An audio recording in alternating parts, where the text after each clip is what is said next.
정신 차리고 보니까 지금 여러분 아파트 가격 보였어요? 깜짝 놀랐습니다.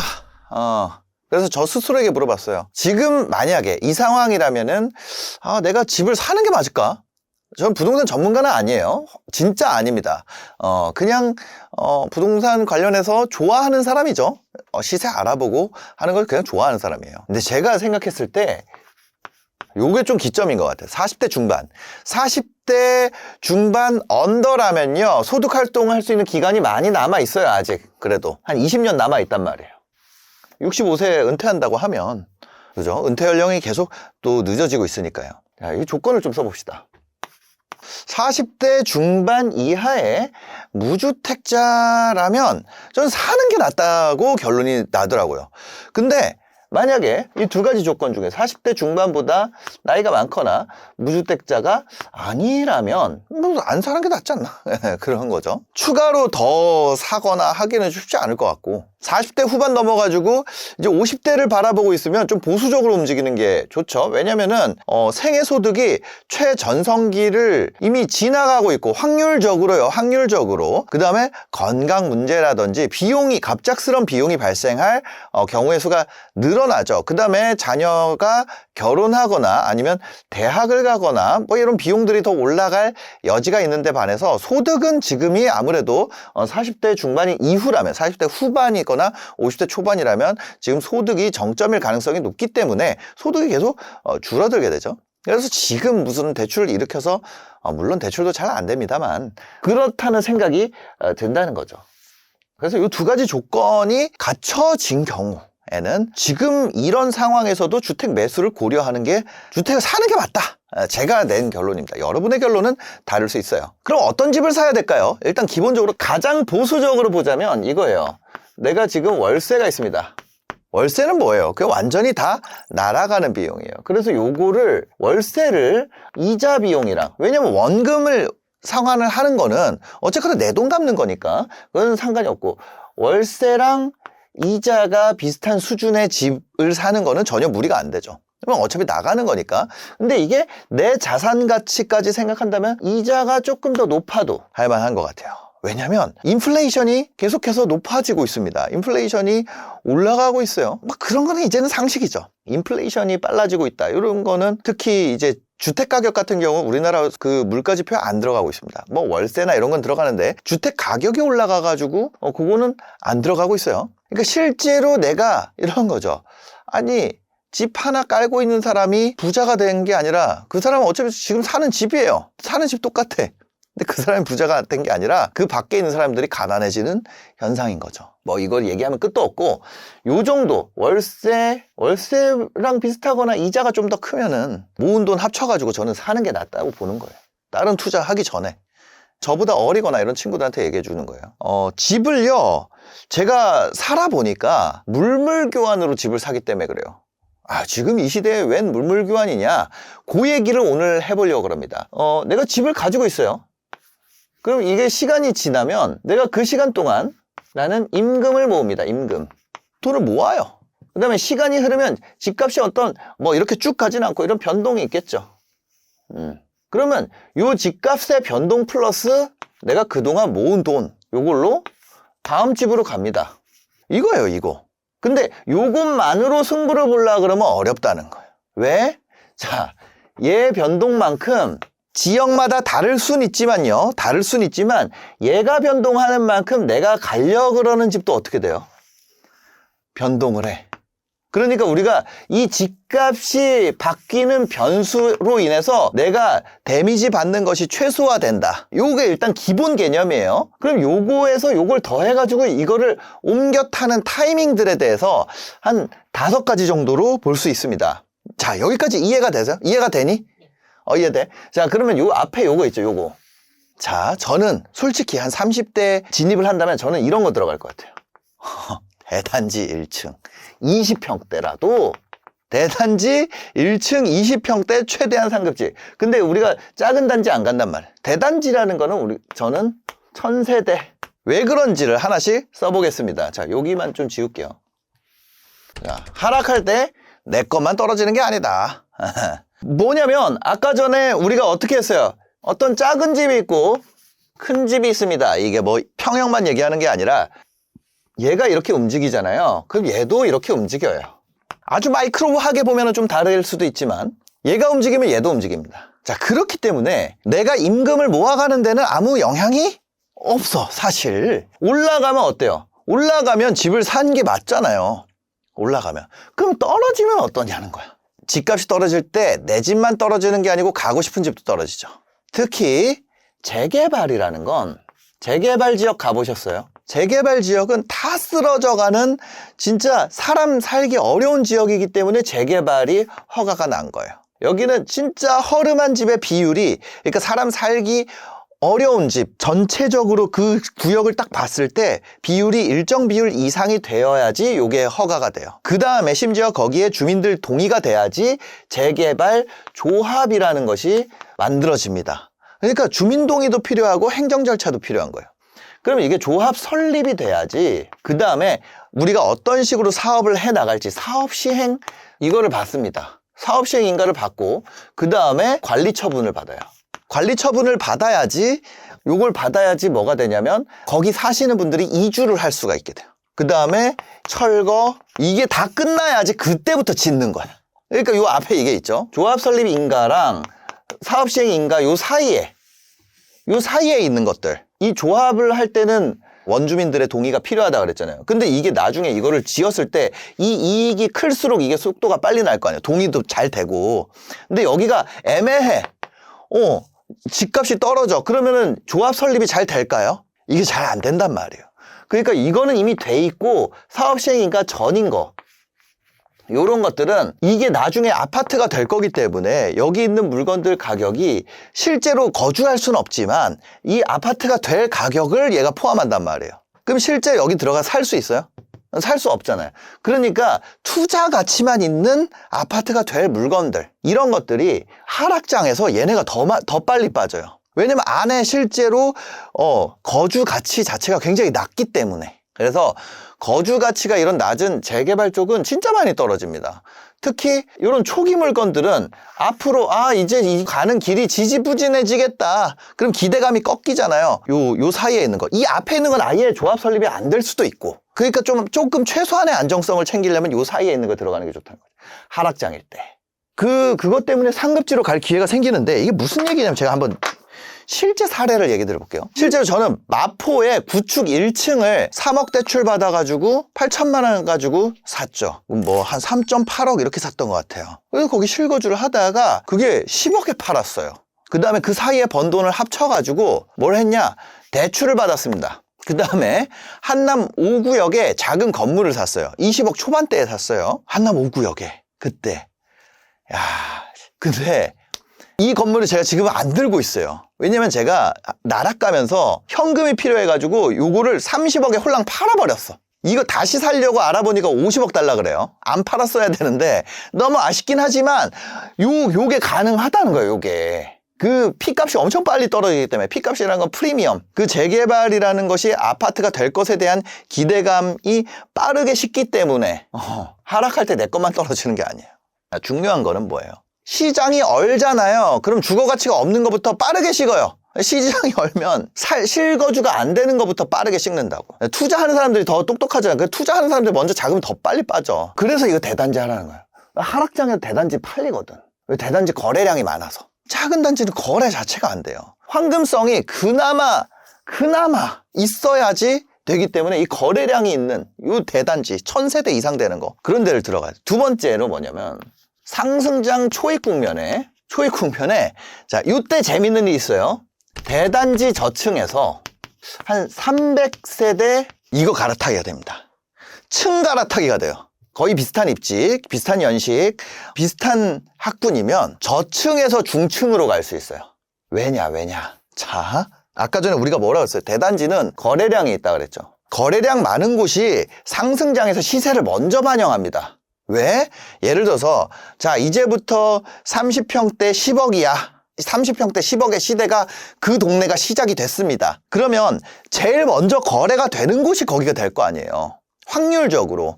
그렇기 때문에 대단지가 거래량이 많아서 시세 반영이 빨리 돼. 그러면 30평대가 이미 여기가 10억을 찍었어. 근데 얘네는 뭐예요? 얘네는 옛날 그 실거래가가 작은 단지는 상대적으로 실거래가 늦게 찍힌단 말이에요. 실거래가 늦게 찍혀요.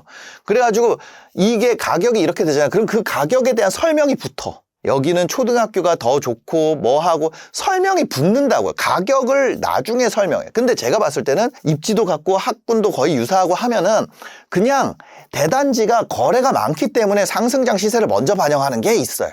그래서 거래량 많은 곳이 시세를 먼저 반영하기 때문에 아직 이 작은 단지 300세대 중층은 반영이 안 됐어요. 이때 여기에서 요거 팔고 이리로 갈 수가 있다는 거예요. 갈아타기가 됩니다. 그다음에 세 번째, 보합장에서도 갈아타기가 돼요. 뷰 가치가 의미가 없어져요. 보합장에서 거래가 별로 안 되기 때문에 로얄동, 그러니까 조금이라도 더 나은 거. 그 다음에 평형끼리 가격이 붙기도 합니다. 평형 가격. 뷰 로얄동 평형. 같은 단지 안에서 요거 보합장에서 갈아타기가 돼요. 상대적으로 뷰가 좋은 것도 로얄동도 평형도 이런 거 있잖아요. 단지 내 같은 단지. 보합장은 가격 변화가 별로 없잖아요. 근데 같은 단지 안에서 모여요. 금매를 같은 단지 안에서 잡아서 보합장에서 갈아탄다. 근데 이것도 내가 가지고 있어야지. 안 그러면 돈 모아서 가야 되잖아요. 나 이거 하는 동안 돈 계속 나는 모으고 있는 거고. 그다음 네 번째, 상승장 중반에는 뭐가 시작되나요? 핀셋 규제가 시작됩니다. 이후에 여러분들이 산 이후의 시나리오들이에요. 상승장 중반까지 더 이어진다. 근데 지금은 이게 지났죠. 상승장 중반일 때 할 수 있는 갈아타기. 뭐냐면 핀셋 규제로 급지 이동이 가능해져요. 실제로 어떤 일이 있었어요? 마포랑 잠실이랑 가격이 비슷했었어. 왜 잠실은 묶여있고 마포는 안 묶였었거든. 마용성이라고 했었어요. 완전히 이 핀셋 규제로 급지 이동이 가능해진다. 뭐 이때는 단지 안에서 있는데 이때는 아예 땅을 옮길 수 있어요. 아시잖아요. 잠실 가격 심하게 눌렸을 때 그런 때가 온다. 상승장 초입에는 규제가 안 들어오는데 중반 들어가면 핀셋 규제 이런 거 나온단 말이에요. 그 다음에 뭐 다주택 규제 뭐 이런 것들 아직 뭐 보유세 강화라든지 대출 규제 이런 거 나오기 전에 이때는 급지 이동이 가능하다. 왜냐 이거 지역도 묶어버리고 다주택자 묶으니까 어때요? 거기만 묶여 있는 거야. 그 눌려 있던 게 지금 송파가 많이 올랐다 그러는데 송파 그만큼 눌려 있었던 거예요. 잠실이. 이것 때문에 굉장히 오래 묶여 있었던 게 그거잖아요. 잠삼대청, 잠실, 삼성, 대치, 청담 이거 4개만 엄청 묶어놨었잖아요. 그때 1주택자밖에 못 들어갔어 거기에. 그 다음에 다섯 번째 뭐예요? 자, 가격 변화 없이 기는 장. 그게 오랫동안. 이거는 보합장보다 더 오랫동안 시장이 이제 얼어붙는 거예요. 그럼 이러면 실제로 이게 제일 그거죠. 그리고 이거 실제로 주택 사야 될 이유가 있나? 근데 실거주를 하면서 이때 오랫동안 가격 변화 없이 기는 장이 되면은 뭐가 올라오냐면 전세가가 슬금슬금 올라옵니다. 그 지역에 이게 오랫동안 기니까 사람들이 아파트 안 사고 싶을 거 아니에요. 규제는 되게 풀려 있어요. 근데 내가 어디 전세를 가더라도 이 전세가가 올라온 거를 내가 이 돈 받아가지고 다른 데 전세가를 다른 집주인한테 올려줄 수 있어. 뭐냐면 전세가가 오르고 내리고가 나한테 데미지가 안 와요. 왜냐면 나도 세 올리면 돼. 근데 이게 없잖아요. 이게 없으면 왜냐면 어쨌거나 거주는 하고 있어야 되기 때문에. 월세가 만약 올라요? 그럼 나도 하나 가지고 있으면 그거 월세 올려가지고 내 월세 주면 돼. 그 다음에 우리가 이 가격 변화 없이 기는 장이 왔을 때 점점 갭이 줄어들다가 나중에는 어떻게 되냐면 이 장이 오래되면 재밌는 현상이 일어나는데 내가 산 가격 전체를 전세자금으로 회수해서 무피 투자 상태가 되는 장이 옵니다. 무슨 얘기냐면 내가 산 아파트 가격을 전세로 이미 다 회수를 했다고. 내가 4억에 샀는데 전세가 4억 돼요. 왜냐면 이게 거의 오랫동안 기기 때문에 거래도 잘 안 되고 전세가가 계속 올라와. 근데 지금 살려 그러면 5억 줘야 돼요. 그 갭이 1억인데 살려 그러면 5억, 6억 줘야 되지만 아무도 안 산다는 거예요. 그래서 전세만 계속 올라와. 그래서 그때 2주택 포지션으로 갈 수도 있습니다. 근데 2주택 포지션 가는 건 어때요? 투자 포지션이죠. 그때부터는. 이거 그냥 1주택 하는 거는 중립이에요. 중립 포지션이래가지고 내가 집값이 오르던 내리던 별로 상관이 없다니까. 실제로 여러분들이 1주택을 취득을 딱 하잖아요.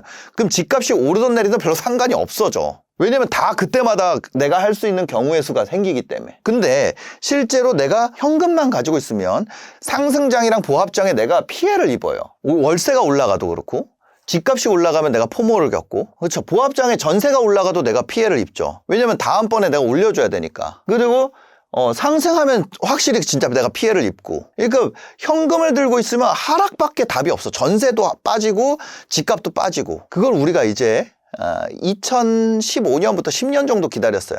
지난번에 한번 왔었죠. 하락장 이미 지나갔어요. 그죠? 거기도 많은 기회가 있었는데 우리가 어떤 선택을 했어요? 또 다시 이러고 있잖아요.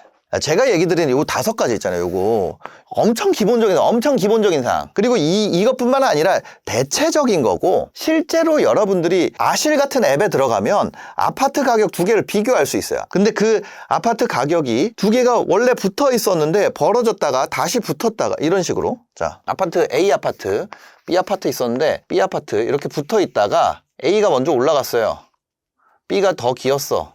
그러다가 A 아파트가 좀 이런 사이에 B가 치고 올라가서 이렇게 붙는 이런 게 있어요. 근데 여기서 A가 또 올라갔어. B가 아직 못 따라갔어. 이런 것들을 우리가 찾을 수 있잖아요. 왜냐면 이런 시기가 온다는 거니까. 그런 것들이에요. 근데 이게 A 아파트, B 아파트 사이에서만 이런 게 발생하는 것이 아니고, 이 재개발과 우리 아파트, 그 다음에 대단지 저층과 중간 사이즈 단지의 중층, 그 다음에 뷰, 로얄동, 평형 이런 거 사이에서도, 그 다음에 핀셋 규제로 지역 간에도, 그 다음 다주택 규제가 나왔을 때, 그 다음에 어떤 전세가의 변동에 의해서도 다양하게 이런 상황들이 나타난다고요. 1주택을 가지고 있으면. 그래서 물물교환이라는 표현을 한 거예요. 여기에다가 우리 작은 집에서 큰 집 갈 때 이게 최대한 붙었을 때 뭐 할 수 있어요? 여기 플러스 우리는 임금을 모으잖아요. 이것만 하면은 어렵다는 거예요. 여기에서 여길로 넘어가야 되고, 그 다음에 우리나라 특성상 아파트가 거래가 잘 되고, 왜냐면 붙어도 거래가 안 되면 안 되니까. 거래 잘 되는 대단지예요. 2층보다 1층이 거래 잘 돼요. 1층은 그래서 선호하는 사람이 있어. 그래서 대단지 1층 20평대라도, 10평대 가면 좀 애매하지만 20평대는 거래 잘 돼요. 거래 잘 되는 것 중에 제일 싼 게 이건 것 같아요. 그래서 저는 그 얘기를 좀 드리고 싶은 거죠. 현금만 모은다는 거는 하락장만 노리는 거예요. 정말 어려워요. 너무 어려워. 스트레스만 올라갈 뿐입니다. 한 번에 상급지 가는 게 더 어려워요. 왜냐하면 지금 서울 아파트 월세가 너무 올라가서 소득의 한 20% 이상을 월세에다가 써야 된단 말이에요. 그러니까 월세 살면서 돈을 모으려면 너무 어렵다는 거죠. 거기다가 인플레까지 계속 맞으면서. 자, 여러분들 예를 들어서 뭐 10억이 있다 해요. 10억에 우리 코로나 때 한 6%, 7%도 왔잖아요. 근데 실제 주택가격 포함해가지고 우리가 뭐 식료품 같은 거 5%씩 오른단 말이에요. 그냥 내가 가만히 현금으로만 모으면, 이거 아주 기본적인 건데, 얼마야? 10억에 5%면 5천만 원이죠. 그냥 가만히 앉아서 5천만 원만큼 가난해지는 거예요. 그러니까 나 아무것도 안 했는데 그냥. 하락장도 그 인플레, 하락장에만 그 이 현금을 계속 내가 데미지를 받으면서 버티다가 하락장 때 그 데미지 그동안 입었던 것보다 극복해가지고 내가 한 방에 들어가야 되는데, 지난 하락장에 우리 기회가 있었죠. 근데 그 시기가 어떻게 돼요? 정말 빠르게 지나간단 말이에요. 그 시기에 갈아탈 수 있는 기회도 있었죠. 이거 5개만 챙겼어도. 이거 아주 기본적인 거지만, 실제로 투자하시는 분들은 이런 걸로는 안 해요. 이런 걸로는 안 해요. 근데 정말 기초라면, 집을 들고 있는 분들은 그 시기에 갈아탈 수 있는 기회도 있었죠. 특히 거래가 되는 대단지 들고 있었던 분들은 현금화 해가지고 재개발이나 재건축 이런 데로 갈아탄 분들, 이번 장에 엄청 이익을 보셨죠. 그래서 저는 뭐냐면, 일단은 내 집을 하나 장만하고 나면 스트레스가 많이 줄어든다는 거예요. 하락장에서도 포기하지 않고 갈아탈 수 있고, 상승장에서도 내가 뭔가 어차피 나도 오르고 있으니까 데미지가 덜하고, 많이 벌어졌어도 과거에 봤을 때 붙어 있었던 게 있었으면은 많이 벌어졌다면 팔고 다음 차로 내가 갈아타도 되는 거고. 특히 뭐예요? 1주택은 비과세 되잖아요. 1주택은 비과세예요. 세금을 안 내. 양도 차익에 대해서. 물론 큰 돈이 되면은 내야 되지만, 이 방법은 1주택인 사람만 가능해요. 시간도 오래 걸려요. 왜냐면 거래 비용을 최대한 낮추면서 가야 되기 때문입니다. 그다음에 또 뭐예요? 대출 규제, 세금 전략, 이거 이해하고 있어야 되죠. 여러분들이 상급지가 뭔지, 어디가 더 상급지인지, 어디 입지가 더 좋은 건지, 이런 거를 다 배울 수가 있어요. 그리고 그 사이에 우리가 이거를 물물교환이라고 그랬잖아요. 물물교환 사이에 징검다리를 더 촘촘하게 할수록, 대출을 더 자세하게 할수록, 아니면은 그런 세금을 더 자세하게 할수록, 법령을 더 자세하게 할수록, 역사상 일어났던 가격의 변화를 더 자세하게 할수록, 임장을 가서 뭘 봐야 되는지 자세하게 알수록 그 징검다리가 더 촘촘해지는 거예요. 그럴수록 더 매끄럽게 갈아탈 수가 있죠. 해상도가 높아지는 거죠. 해상도가. 그래서 여러분들이 이거를 그냥 공짜로 하려고 그러면은 좀 어려워요. 여기 소리 다르고 저기 소리 다르고. 그러니까 저는 웬만큼 아파트로 번 사람들은 다 맞는 말을 한다고 생각해요. 근데 그 한 사람의 거를 쫙 먼저 배우는 게 중요하지, 그거를 여기 무료 듣고 저기 무료 듣고 여기 무료 듣고 해가지고 그걸 내가 조합해서 뭘 하려다 보면은 오히려 엉망이 될 수 있어. 저도 돈 주고 배웠어요. 제가 만약에 배웠던 내용을 다 풀면 이거 저 준 분들이 얼마나 빡치겠어요. 그분들한테 피해가 될 수 있다는 거예요. 그래서 저는 요 정도는 사실 이제는 상식이니까. 이 정도 상식입니다. 편하게 보자면 아주 막, 그런 건 아니지만 편하게 정리된 이런 거 봤을 때 세금 제네시스 봐. 대출. 풀팩, 레오.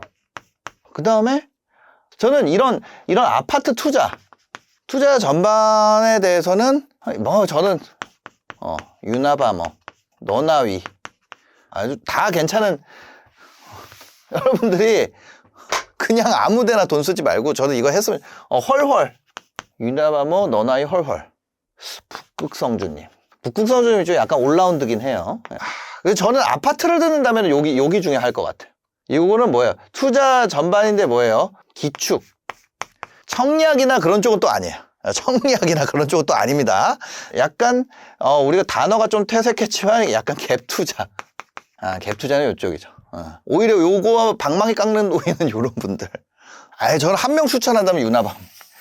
이거 다 해줘. 이거 다 물어보면 다 아셔. 그래서 만약 여러분들이 진짜 애매하다, 모르겠다, 자 유나방. 네, 제일 좋아요. 제가 봤을 때는 뭐 어떤 전세 흐름 투자 이런 표현이 있습니다. 전세 흐름 투자라는 표현이 있어요. 그런 걸로 봤을 때는 뭐 거의 굉장히 오래 하셨고, 이 추천의 순서가 어떤 우위를 얘기하는 건 아닙니다. 근데 만약에 내가 다주택자야. 좀 경매로 진입하고 싶어? 성주님께. 아니, 내가 토지거래 허가구역에 어떤 자금 조달이나 이런 거 내는 게 약간 좀 애매해. 그러면은 뭘로 가야 돼? 경매로 가야 경매 취득을 해야 돼. 요거 약간 이런 느낌이죠. 약간 이런 느낌. 아니면은 만약에 그 경매 취득 방식 자체에 대해서 한다면은 또 우리 송 사무장님, 이거 계속 얘기하면은 끝이 없어. 그럼 내가 이거 첫 집 사기 전에 임금을 모으는 구간에서는 이때 그냥 이거 나 첫 집 아직 안 샀어. 돈을 첫 집을 살 그게 안 돼. 그럼 뭐 해야 돼? 청약해야 돼. 청약. 나는 해피님. I'm happy. 요즘에 되게 훌륭한 분들 많이 나오지만, 최근에 새로운 분들 많이 나오지만, 저는 결국에 시장을 시장을 오래 봤다는 얘기 하니까 또 아기곰님. 아기곰님은 이게 아기곰 같지만 실제로 검색해 보시면 되게 어른이에요. 되게 연세가 많이 있으신 분입니다. 여튼 뭐 이런 분들 그러네요.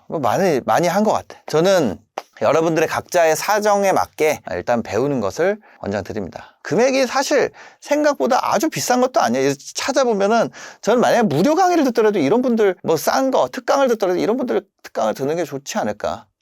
이주연 대표님은 강의를 이제 안 하시는 것 같고, 강의를 안 하는 분들도 있어요. 이제 저는 여튼 생짜로 하는 것보다는 배워서 하는 것이 훨씬 좋다. 이렇게까지 얘기를 드리겠습니다. 저는 요거 관련해서 강의를 파는 사람도 아니고, 이분들과 어떤 이해관계가 있는 사람도 아니고, 그냥 이런 분야를 좋아하는 사람으로서, 최근에 이제 아파트 가격 너무 또 빠숑님도 있죠. 자, 여기에서 재개발 재건축, 잘 사는 흥부님이라고 있어요. 잘 사는 흥부. 또 김재경 소장님이 있죠. 이거 괜히 얘기했다. 하여튼 제가 여기 얘기 안 한 분들 또 서운하게 생각하지 마시고, 그런데 얘기하다 보니까 계속 그러네. 이거 괜히 얘기했다. 근데 하여튼 여러분들이 찾아보시면은, 근데 여기 제가 오늘 쓴 분들 있잖아요. 이분들은 사고 없이 오래 했단 말이에요. 사고 없이. 은퇴하신 분들 중에 또 괜찮은 분들 많았죠. 뭐 주지호님이라든지 이런 분들 안 하시는 것 같아요. 하여튼 그렇습니다. 공부하시고 선택하시는 것을 권장드립니다. 영상 봐주셔서 감사합니다. 행복한 하루 되세요. 저는 사실 돈 진짜 건물에다 많이 쓰고 후회한 거 되게 많아요. 생돈도 많이 쓰고. 저는 진짜 여러분들 아파트에 뭐 이런 거 있잖아요. 로얄동, 로얄층, 향, 뷰, 이런 것도 모르고 있잖아요. 아파트 먼저 샀어요. 다 사고 나서 알았어요. 무슨 얘기예요? 돈을 꼬라 박으면서 배웠다는 거예요. 그래서 여러분들은 이거 하지 마세요. 그런 얘기 해요. 배우지 말고 경험하라. 부동산은 이게 안 돼요. 그러니까 멀쩡한 데 가서 배우란 얘기예요. 부동산은 여러분들이 경험하는 과정에서 잃어버리는 돈이 너무 많습니다. 그 다음에 경험을 몇 번 할 수 있어요. 부동산. 여러분들 집 사면서 이거 할 수 있는 횟수가 아무리 많아도 진짜 많이 사고 판다 그래도 10번? 하기도 어려워요. 어떤 사람은 평생 한 번도 안 해. 살면서 한 번만 하거나. 저는 경험주의였어요. 제가 그거 가지고 까먹은 돈이 진짜 수억 원이에요. 수십억 원이에요. 수십억 원. 그러니까 여러분 돈 내고 배우세요. 제가 지금까지 건물 사고 팔고 한 게 한 6채 돼요. 사고 팔고 한 거. 근데 이것도 아무것도 아닌 거예요. 그러니까 현실 세계에서, 유튜브에서 말고 내 주변에 건물 관련된 종사자가 아닌데 저 한 6채 정도 사고 팔고 한 사람은 한 명도 못 봤어요. 한 명도 못 봤어. 그 업에 종사하는 사람 말고. 제가 그럼 잘하냐? 아니에요. 저도 건물 쪽에서 병신이에요, 병신. 한 6채 사고 팔고 한 거 가지고는 누구를 가르칠 그게 안 된다니까. 여전히 나도 실수를 해요. 왜냐면 사고 나면은 역시 이거 사지 말 거야. 이게 너무 많아. 근데 시간이 없어서 못 배우고 있는데, 제가 봤을 때 여러분이 만약에 건물을 배운다면은 저는 이분 추천합니다. 옥탑방 보보스님. 옥보스님 아세요? 김종률님, 김종률. 이분 추천합니다. 아파트 고민한다. 이분 추천해요. 유나바머님. 너무 추천합니다. 그 다음에 여러분들 경매 배운다. 경매는 저는 개인적으로 2개예요. 이분 진짜예요. 경매를 겁내 많이 해. 그 다음에 홈336이라는 데가 있어요. 여기에 안정일이라는 분 추천합니다. 그 다음에 좀 약간 내가 더 다양하게, 저는 북극성주님. 그거 다 정해져 있어. 사실은 왜냐면 여러분들 부동산은요 그냥 케이스 싸움이에요. 그래서 새로 진입한 애가 잘할 수가 없어. 부동산은 케이스 숫자가 깡패예요. 케이스 숫자가 깡패다. 그리고 월부 너나이님. 이거 강의 듣기가 어렵다면서요 요즘에는. 너바나님. 여기는 워낙에 유명하니까 이제 아파트 내 집장만 이런 거잖아요. 근데 그거랑 좀 다른 거죠. 내 집장만 좀 다른 거니까. 내 집장만 좀 다른 거죠. 근데 여튼 뭐냐면 여러분들 부동산 하다 보면 모르는 거 누구한테 물어봐요? 아빠한테 물어본단 말이야. 근데 아빠도 부동산 몰라요. 미안하지만. 어릴 때는 아버지가 전부 다 아는 것 같이 아버지도 부동산 모른다니까. 제가 말했죠? 부동산은 케이스가 깡패라고. 전문가는 존재해요. 그러니까 제가 지금 알려드리는 거 있잖아요. 이거는 뭐냐면 저는 부동산 관련해가지고 제가 얘기하는 거는 전부 다 실패담이에요. 근데 한 가지 놀라운 거는 제가 개망했어요. 2020년에 진짜 고가로 산 거. 이때 사고 다른 분들한테, 전문가분한테 물어봤더니까 너무 비싸게 샀대. 지금 2025년이죠. 이게 올랐다니까. 이게. 그럼 뭐예요? 내가 첫 번째 매물은 실수할 확률이 높잖아요. 그 전에 저는 다른 부동산에 썼고 건물은 2020년이 처음이었어. 근데 2025년까지 6년이 지날 동안 그 사이에 금리도 엄청 올랐었고 다시 내려오기도 했고 또 중간금리도 가고 이 동네 상권이 박살나기도 하고 별일이 다 있었다고. 근데 시간이 지났잖아요. 그러니까 놀랍게도 가격이 올랐어. 여러분들 처음 하는 거는요, 그지 같은 거 살 가능성이 높아요, 낮아요? 그지 같은 거 살 가능성이 높아. 그지 같은 것도 시간이 지나잖아요? 그러면은 가격이 어떻게 돼요? 가격이 올라가요. 웬만큼 진짜 너무 그지 같은 거 아니면. 초보에는 실수할 확률이 높기 때문에 뭐 해야 돼요? 보수적으로 해야 돼. 막말로 우리 그런 거 있잖아요. 어떤 사람이 서울에서 부산까지 내가 2시간 만에 주파했다는 거야. 그 얘기를 듣고 이게 그러면 불가능하냐? 가능한 얘기죠. 가능. 왜냐면 그 사람 그렇게 했으니까. 2시간 주파했다는 거야. 내가 그 버스 중앙차로도 좀 위반하고 했지만 2시간 만에 서울에서 부산까지 갔다는 거예요. 차 끌고. 와, 미쳤다. 2시간 너무 짧은가? 3시간? 2시간 만에 갈 수 있나? 모르겠어요. 하여튼 이게 중요한 게 아니라, 근데 어떤 사람이 그래가지고 그래? 나도 지금 당장 차를 사가지고 이걸 해야겠다. 운전을 한 번도 안 해봤어. 이거 가능해요? 가다 뒤져요. 하나님 보러 가요. 그래가지고 저는 돈 쓰고 망한 것들 있잖아요. 그리고 후회했으니까 저 말했죠? 부동산은 케이스가 깡패다. 그래서 제가 겪은 케이스 기반으로 여러분들한테 알려드리는 거예요. 부동산 강의도 많이 들었고 부동산에 꼬라박은 돈도 많고 다시 돌아와서 건물 사고 개고생한 이야기 오늘 딱 3개만 딱 풀어보겠습니다. 1번 겁나 재밌는 얘기예요. 이거 갖고 있는 사람만 아는 거예요. 여러분들 건물 왜 사요? 이거 하려고 사는 거 아니에요. 뭐라고 써 있어요? 경제적 자유라고 써 있죠? 근데 그러고 건물 사지 말란 얘기. 왜? 자, 이거를 한번 들어보시면 여러분들이 깜짝 놀라요. 여러분들이 월에 진짜 버는 돈이 엄청 많아요. 그리고 이게 사업의 변동과 관계없이 계속 유지가 돼요. 근데 이분은 이미 뭐예요? 내가 열심히 하건 아니면 컨디션 안 좋건 뭐건 계속 현금 흐름이 유지가 돼. 그냥 흐름이 아니라 뭐예요? 좋은 현금 흐름이 유지가 되는 사람이 있단 말이에요. 그 사람은 뭐예요? 이미 이거잖아요. 그럼 이걸 원하는 사람은 좋은 현금 흐름의 유지가 안 된다는 얘기예요. 사람은 자기한테 없는 걸 원하지 이미 있는 걸 원하지 않는단 말이에요. 20대가 젊음을 원하나요? 아니야. 이미 가지고 있죠. 충분히. 돈이 중요한 게 아니다 이런 말 하는 분들 보면 돈이 많아요. 연예인분들 중에 TV에서 돈이 중요한 게 아니라 열정을 따르라고 막 얘기하는 분들 있잖아요. 그런 분들 돈이 많다고. 돈이 많아도 더 많이 벌려는 사람도 있지만 자기한테 이미 있는 걸 목표로 하지 않아요. 예를 들어서 100억이 있는 사람이 100억을 목표로 하지 않나니까. 만약에 돈이 있어도 그 사람은 뭐가 없어요? 1000억이 없잖아요. 그러니까 목표를 1000억으로 하는 거야. 그 사람한테 없는 게 목표가 된다니까. 자, 경제적 자유를 원한다는 건 뭐예요? 이게 없다는 얘기잖아요. 이게 있는데 이걸 원하지 않잖아요.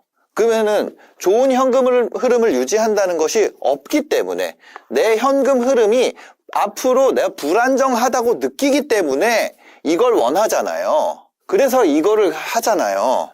특히 사업하는 분들. 자, 지금부터 제 얘기를 한번 들어보세요. 제가 공투를 냈어요. 공투를 냈는데 너무 놀라운 것을 경험했어요. 공투를 하니까 서로 법인으로 했어요. 법인으로 해야지 시세 차익에 대해서 나중에 혹시 차익이 날지도 모르잖아요. 차익에 대해서 법인세에서 끝나요. 자, 법인에서 개인으로 가져오려면 법인돈은 어때요? 법인돈은 실제로 용처가 정해져 있다. 업무 연관성. 이게 없으면 아무것도 쓸 수 없어요. 여러분들 미용실 가서 머리 자르는 것도 법인돈을 쓸 수 없어요. 만약에 법인 차량을 운행하고 있지 않다면 기름값도 쓸 수 없어요. 뭐 자동차 관련된 거. 아이 아픈 거 법인돈 쓸 수 있어요? 내가 진짜 아파도 법인돈 쓸 수 없어요. 만약에 1인 법인이면 우리 애 학비도 쓸 수 없어요. 실제로 나가는 돈들에 대해서 쓸 수 없어요. 그럴 거면은 결국에 개인한테 배당을 해야 돼요. 배당을 하거나 급여를 줘야 돼요. 이 지식이 있어야 돼요. 여러분들이 법인돈을 잘못 쓰면은 어떻게 돼요? 세무조사 받아요. 그래서 법인으로 넣은 돈은 실제 돈의 한 0.6 정도, 그러니까 60%죠, 60%. 60% 정도만 가치가 있는 것 같아요. 70%만. 여기서 그럼 법인으로 들어올 때는 한 20%란 말이에요. 제가 이것도 잘 몰랐어요. 첫 번째. 그 다음에 뭐냐면 법인으로 갔다가 개인으로 올 때는 세금을 어차피 또 내야 돼요. 세금 2번 내야 돼. 내가 100% 법인이라 그래도. 무슨 얘기인지 아세요? 자, 요거는 제가 나중에 한번 자세하게 얘기를 드려보겠습니다. 여러분들 법인돈 쓸 수 있는 데가 많을 것 같죠? 그냥 이렇게 생각하면 편해요. 밥 먹는 거 말고는 못 쓴다. 속 편하게 생각하려면 밥도 비싼 거 못 먹는다. 자, 속 편하게. 자, 여튼 근데 제가 그때 몰랐기 때문에 공투를 뭘로 했어요? 일단 법인으로 했어요. 왜냐면 법인은 20%니까. 차익에 대해서 법인세를 내면 되니까. 개인으로 오면은 이 소득세 구간만 올라가잖아요. 그 다음에 월세가 나온다 그래도. 여튼 중요한 거는 지금 말이 복잡한데 뭐예요? 법인으로 했단 얘기예요. 그래서 이 공투는 2개의 법인이 들어오게 됐습니다. 이 건물에. 그래서 제 걸로 할까 다른 분 걸로 할까 하다가 다른 분 걸로 했어요. 다른 분 법인으로 대출을 내기로 했어요. 왜냐면 아주 사업이 잘 되고 있었기 때문에. 근데 놀라운 게 저는 괜찮았어요. 그러니까 나 그 다음에 다른 사람. 제 사업은 그냥 저냥 그랬어요. 이분은 사업이 적자가 났어요. 사업하는 분들 한번 제가 여쭤볼게요. 적자 날 때가 없어요? 적자 날 때 있잖아요. 이때 우리가 금리를 얼마에 했냐면 3.5 정도에 했어요. 코로나 끝나고 막 금리 폭등하던 시기에도 한 5%대였던 것 같아요. 그리고 지금 금리 정상화됐잖아요. 지금 금리 몇 프로냐면은 거의 8%대 됐어요. 왜? 바로 여기 있는 거예요. 여기가 적자 나니까 대출 연장할 때 이렇게 된 거예요. 자, 첫 번째 얘기했던 거 있어요. 경제적 자유를 원하는 거는 내 현금 흐름이 지금 불안정하다는 거잖아요. 내 사업이 적자 났을 때 그때도 내가 돈을 잘 쓰고 싶어서 그런 거 아니에요? 사업이 안 될 때 건물이 나를 지켜줘야 되는데 건물까지 여러분을 공격해요. 더 무서운 건 세상 금리는 지금 다 몇 프로대예요? 지금 법인으로 건물 한다 그러면 세상 금리가 다 3%대예요. 근데 나 혼자만 8%씩 내야 돼요. 자, 이거가 올라갔어요. 여러분들, 금리가 8%대에 어떤 일이 벌어졌었어요? 예전에 금리가 급등하던 때, 그때 어떻게 됐어요? 진짜 월에 버는 돈 엄청 많은 분들 상관없는데 그런 분들이 예를 들어서 공실 났을 때 어떻게 됐어요? 부동산 전문가들도 이때 다 자빠졌어. 난리 났었어요. 팬데믹 때는 오히려 좋았어, 이 사람들이. 근데 뭐예요? 금리가 올라가니까 다 쓰러진다고요. 근데 심지어 세상의 금리 다 멀쩡한데 내가 사업이 안 될 때 도움을 받으려고 건물을 사놨는데 그게 나를 칼로 찌른다니까. 평소에 공실은 하나도 안 무서워. 평소에 공실은 왜냐면 계산 안에 있으니까. 내가 한 5%대까지도 머릿속에 있다고요. 근데 내 사업이 안 되는 거를 생각하지 않고 뭘 하냐면은 예를 들어서 90%를 대출했어요. 90%를 대출했어요. 90% 어떻게 대출해요? 대출 한 70에서 80% 받고 보증금 뽑고 그 다음에 뭐 할 수 있어요? 아니 내가 뽑을 수 있는 대출을 다 뽑으면 90%가 아니라 한 200%도 뽑지. 그렇지 않아요? 내가 뽑을 수 있는 대출 다 뽑으면 내가 집에서 대출 뽑고 뭐 하고 해가지고 그럼 내가 돈 들어요? 돈 안 들어. 다 대출이에요. 근데 그 얘기 뭐예요? 내가 사업이 안 되는 순간 이렇게 된다. 데미지가 컨비네이션으로 들어옵니다. 다 무너져요. 투자는요, 여러분들 이거를 몰라요. 투자는요, 투자자에게 책임이 있어요. 투자는 누구한테 책임이 있다고요? 투자자. 중개해준 사람도 책임이 없고요. 세입자도 책임이 없고, 여러분들 이거 사라고 컨설팅 해준 사람도 책임이 없고, 아무도 책임 없어요. 투자는 누구에게 책임이 있어요? 투자자한테 책임이 있어요. 근데 뭐냐면, 대출은 누구한테 책임이 있어요? 채무자한테, 돈 빌린 사람한테 그게 있어요. 근데 뭐냐면 투자는 기본적으로 불확실성을 내포하고 있어요. 맞죠? 채무는요, 이거는 따라가요. 이거는 확실성을 담보로 하기 때문에 이게 아무리 막 8% 되면은 데미지 받는다는 게 이게 확실성을 담보로 하기 때문이에요. 근데 확실한 걸 왕창 빌려서 불확실한 거에 든다니까? 거기다가 뭐예요? 내가 경제적 자유를 원하니까 건물을 샀을 때 이 방식으로 가면은 이게 경제적 자유가 되냐고요. 경제적 사망 선고가 될 수 있다는 거예요. 금리 앞으로 낮아질 겁니다. 거시 변수. 내 사업이 안 되면 어떻게 된다고? 나 혼자만 8%. 저 다른 건물은 3% 받아요. 다른 건물 대출 저 3% 받는다고. 근데 이 건물은 8%씩 해요. 저는 그래도 이거를 50% 정도 안에서 조절을 했기 때문에 뭐가 있어요? 이거에 대해서 문제를 해결해 나가는 과정이 있어요. 대출을 각자 받자. 저 회사의 문제는 내가 어떻게 해줄 수가 없잖아요. 근데 이게 나눠진 그게 아니라 내 거라고 생각을 해봐. 내 거. 내 상황이라고. 저는 경제적 자유를 원해서 건물을 샀었거든요. 근데 아니라는 거예요. 자, 뭐예요? 공실 나잖아요? 그럼 저 어떻게 해요? 막말로 저야 인스타에도 올리고 유튜브에도 올리고 하면은 어느 정도 해결이 돼요. 문의도 많이 들어오고. 근데 딴 분들은 이거 돼요? 이게 안 되잖아요. 그러니까 뭐예요? 내가 이런 위기가 안 오더라도 내 법인이 매출 가지고 대출 잘 나온단 말이에요. 그럼 내 법인 가지고 대출을 하는 순간 여러분들의 법인이 있을 거 아니에요. 거기서 매출 잘 나오니까 내가 사고 싶잖아요.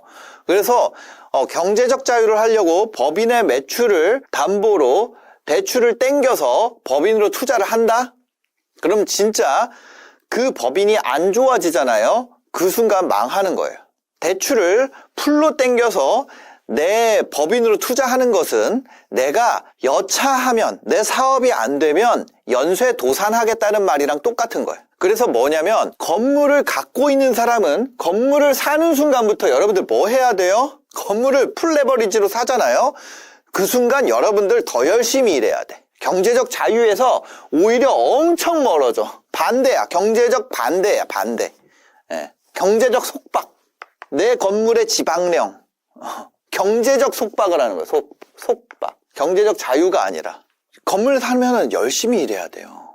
더 열심히 일해야 돼요. 여러분들의 법인은 언제 내년에는 잘 안 될까? 이거 있잖아요. 이 불안감을 스스로 한 3, 4배 키우는 거예요. 3, 4배가 아니죠. 한 3, 40배 키우는 거예요. 아니 제가 겪고 있으니까 그런 거예요. 재무제표가 망가졌더니 금리가 나 혼자만 올라간다고. 두 번째. 이건 제가 했던 거예요. 제가 했던 실수예요. 이것도. 건물 살려면 어딜 가요? 부동산 갈 수밖에 없죠. 부동산을 가요. 그러면 여기서 내가 물리적으로 내 몸이 하나잖아요. 갈 수 있는 부동산 최대 20개입니다. 내가 물리적으로. 그리고 건물을 살려 그러는 내 인생의 시점. 왜냐면 내가 돈이 벌어져야지 건물을 사니까. 그죠? 그 시점에 나온 것들끼리 비교를 하게 돼요. 자, 무슨 말이냐? 인간이 건물을 서치할 수 있는 물리적인 한계가 있다는 거예요. 여러분들이 부동산 20개 갔을 때 한 곳당 건물 그 브리핑 파일을 한 보통 20개에서 30개 가져옵니다. 브리핑 파일을요. 여러분들 금액대에 따라 다르겠지만 이 정도를 가져와요. 그 안에 보면 임차 내역이랑 막 이런 거 전부 다 돼 있어. 그 파일에. 이미지랑 임차 내역이랑 특이사항이랑 뭐 이런 여러분들이 하려고 그러는 임장 보고서 같은 게 이미 있어요. 그게 20개에서 30개 돼 있어요. 이거를 처음 보잖아요. 우와, 이런 세계가 있구나. 이런 생각이 들 거예요. 그리고 그걸 보잖아요. 그러면 그 20개에서 30개를 보면 결국 2개 정도 물건으로 좁혀지게 됩니다. 이 과정에서 중개인분의 설명을 들으면 결국에 2개 정도로 좁혀지게 돼요. 이건 무슨 얘기냐? 여러분들이 안 사봤잖아요. 브리핑만 들어봤잖아요. 아무리 봐도 모른다는 거야. 내가 아니라, 자, 아까 전에 제가 그랬죠. 투자의 책임을 누가 진다고? 투자자가 져요. 하나에 20개에서 30개면은 최대 한 600개 정도 매물을 검토할 수 있어요. 근데 문제가 뭐야? 특정 시점이야. 나는 과거에 이런 데이터를 본 적이 없어요. 그래서 마치 내가 이 2개까지 탑다운으로 내려온 것 같지만 그 과정에서 너무 많이 배운 것 같지만 이게 중개인의 생각이라고. 중개인이 중개해야 되는 건물로 드립을 하는 건 여러분들 애기 데리고 있잖아요. 여러분들은 건물의 애기예요. 여러분들 데리고 손잡고 가가지고 먹고 싶은 거 골라. 그런 다음에 그건 안 돼. 그건 안 돼. 이거 하면은 이 썩어서 안 돼. 뭐 한 다음에 결국에 엄마가 먹이고 싶은 거 쥐어가지고 가지고 가는 거랑 똑같은 거야. 그거 처음에 애한테 가서 고르라 그랬잖아, 마음대로. 근데 이거 안 돼, 이거 안 돼, 이거 안 돼 하면은 그 애기 마음대로 고른 거라고요. 마찬가지 여러분들 이거 해서 이거 물어보잖아요. 그러면 그건 이래서 그렇고 저것서 그렇고 이거 이렇게 좋은 것 같진 않아요. 제가 진짜 정직하게 얘기 드리려면 저도 그거 골라서 보신다 그래서 팔면 좋지만 이 사람들 다 알아. 다 알아. 여러분들 같은 사람 1000명 봤어요. 10,000명 봤어. 좀 과장 못해서.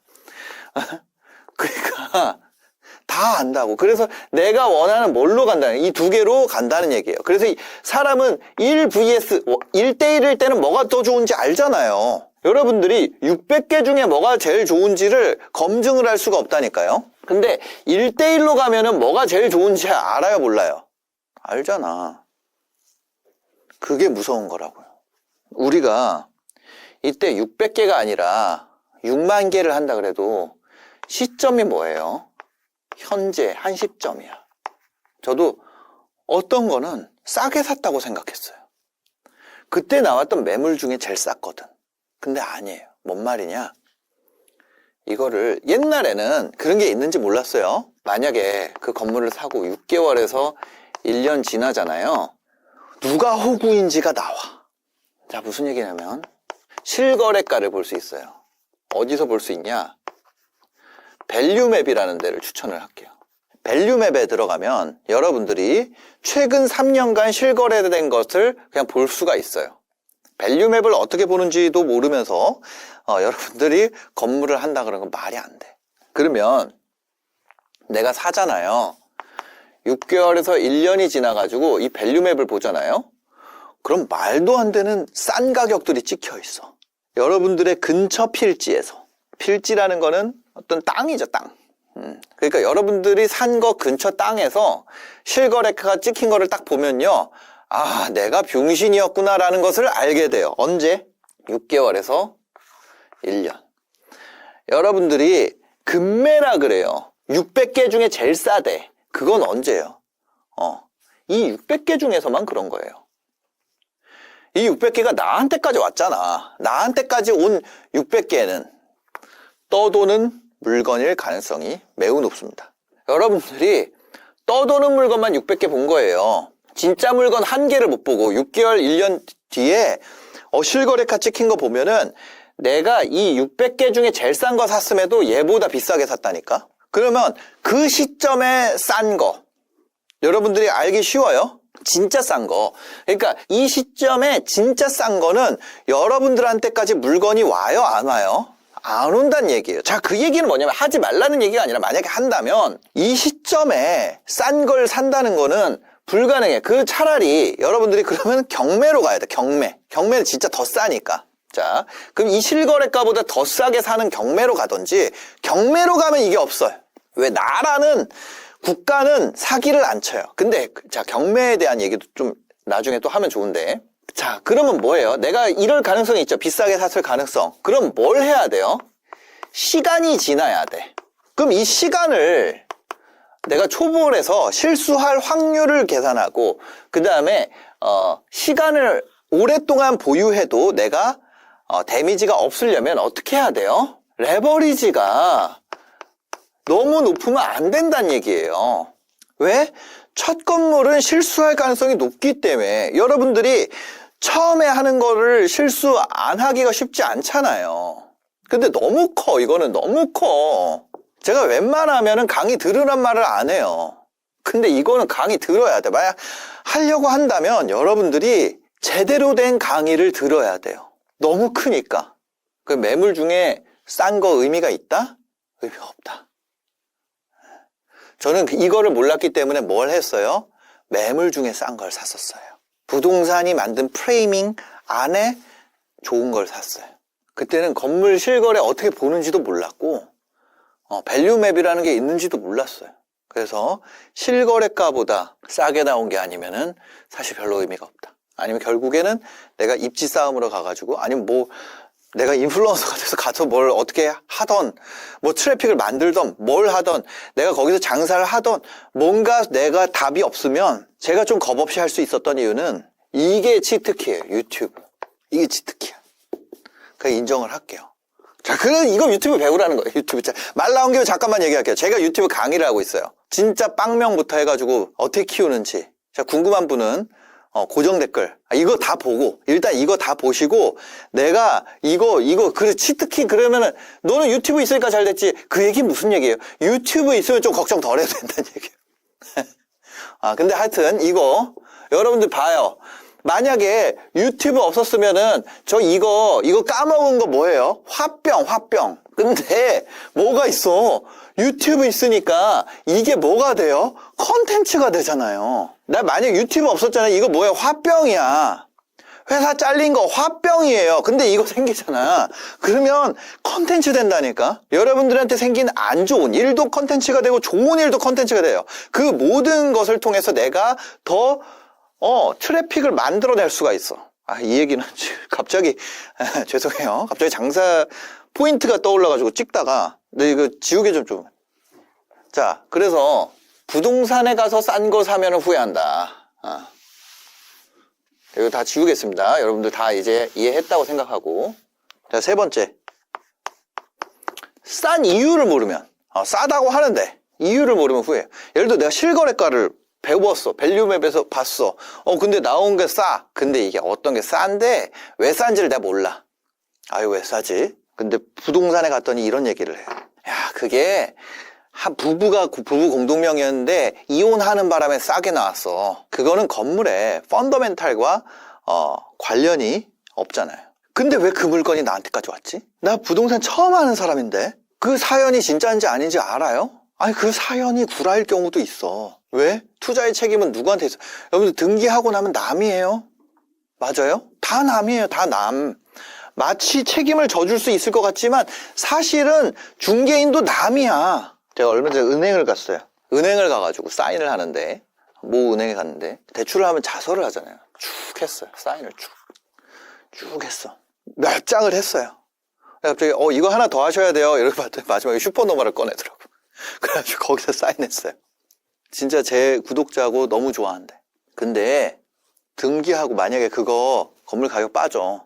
그럼 어떻게 돼요? 남이에요. 아무 상관없어. 아무리 팬이더라도, 어떤 진짜 절친이 은행원이더라도, 아니면 절친이 중개사라도 그 건물이라는 건 한 사람의 인생을 좌우할 만큼의 금액이기 때문에 등기 치면 남이에요. 그래서 진짜 싼 이유를 알아야 돼. 그게 왜 나한테까지 왔는지. 그 다음에 싼 이유가 이거 있죠. 내 능력으로 개선 가능. OX가 있습니다. 자, 싼 이유를 모르면 후회해요. 왜? 모르면 개선을 할 수가 없기 때문에. 맞죠? 근데 내가 싼 이유를 찾아봤는데 내가 개선 가능한 이유예요. 내가 갖고 있는 어떤 탤런트가 있어요. 내가 갖고 있는 어떤 재능이 있어. 아니면 내가 갖고 있는 어떤 사업장이 있어. 아니면 내가 갖고 있는 뭔가가 있어요. 그걸 통해서 개선 가능하다면 이게 O잖아요. 싼 이유를 알고 개선 가능 여부를 타진해봤는데 이게 O야. 그러면 싸게 사는 게 맞다는 거야. 근데 보니까 싸. 근데 왜 싼지 내가 이유를 모르겠어. 근데 여러분들 강의를 만약에 들었잖아요. 선생님이 얼마 받았어. 그죠? 그럼 그 선생님한테 가서 물어보면 되잖아요. 근데 혼자서는 저는 뭐예요? 원래 경험주의자였어. 경험주의. 직접 부딪히면서 배워야지. 진짜지. 배우는 거는 아니지. 그거 하지 말라고요. 그거. 배우고 나서 경험하면 훨씬 잘 돼. 배우고 나서 경험해. 물어볼 사람이 없는 건 진짜 최악이에요. 이런 거는 싼 이유, 이거 왜 싸? 이거 챗GPT도 몰라. 챗GPT한테 백날 물어봐라. 이거 아나. 근데 부동산 선생님도 초보야. 그거 의미가 없다는 거야. 부동산 선생님이 케이스가 압도적으로 많아야 돼요. 그럼 그 사람은 왜 강의를 해요? 부동산으로 계속 벌면 되지. 왜 강의를 해요? 강의하면 부동산 더 빨리 살 수 있으니까. 자, 아까 얘기했잖아요. 경제적 자유를 원한다면 건물을 사지 말라. 건물을 갖고 있어. 그러면 그 법인의 이익을 유지해야 되니까. 그래야지 건물에 올라가는, 그 건물 올라가는 것도 내가 향유할 수 있고. 그래서 그렇게 경험하다 보니까 제가 지금 수십억 원을 손해봤어요. 지금까지. 시간이 지나서 그냥 거의 제 생각엔 똔똔 같아. 물론 오른 것도 있고, 손해본 것도 있고, 그 과정에서 뭐 사기당한 것도 있고, 많아요, 많아. 근데 왜 그러면 그 건물 공부를 그렇게 안 했어요? 저 쉴 때마다 한다니까? 이걸 전업으로 갖다 붙는 사람들을 쫓아갈 수가 없어요. 그리고 다른 일이 바쁘니까 그걸 할 시간도 없어요. 근데 나중에 이거 돈 주고 강의를 안 들은 내 잘못이지 뭐 누굴 탓하겠어요? 그 선생님한테 물어봤어야 되는데. 나 선생님이 없었어. 저희 엄마 아빠가 저한테 유튜브 관련해서 물어볼 수 있어요. 그거 해주지, 답해주지. 근데 내가 강의 만드는 것만큼 신경 써서 하지 않는다고. 막 거기에 내 인생 갈아 넣어서 하지 않는다고요. 돈 받고 하는 건 찐텐으로 하잖아요. 부동산도 여러분들이 친하다 그래. 어떤 예를 들어서 부동산 전문 세무사랑 친해요. 그분한테 그냥 친분으로 물어보는 거랑 실제 기장 맡기고 임대사업자 기장 맡기고 내가 예약 잡아서 상담료 주고 하는 거랑 돈 내고 하는 게 진짜지. 그냥 하는 거는, 왜냐면 나도 별로 들을 생각이 없으니까 돈도 안 내는 거 아니야. 그 띄엄띄엄 얘기한다고. 띄엄띄엄 얘기한 거 가지고 내가 찰떡같이 알아먹고 내가 똑똑하면 할 수 있겠지. 근데 내가 안 그래. 이거는 뭐냐면, 자, 실수를 해도 괜찮은 게 있어요. 실수해도 괜찮은 거는 여러분들이 실수하면서 배우면 돼요. 근데 실수하면은 좆되는 게 있어. 건물이 그래요. 공부 안 한 것도 다 제 잘못이죠. 제가 그런 거예요. 여러분 그러지 말라는 얘기예요.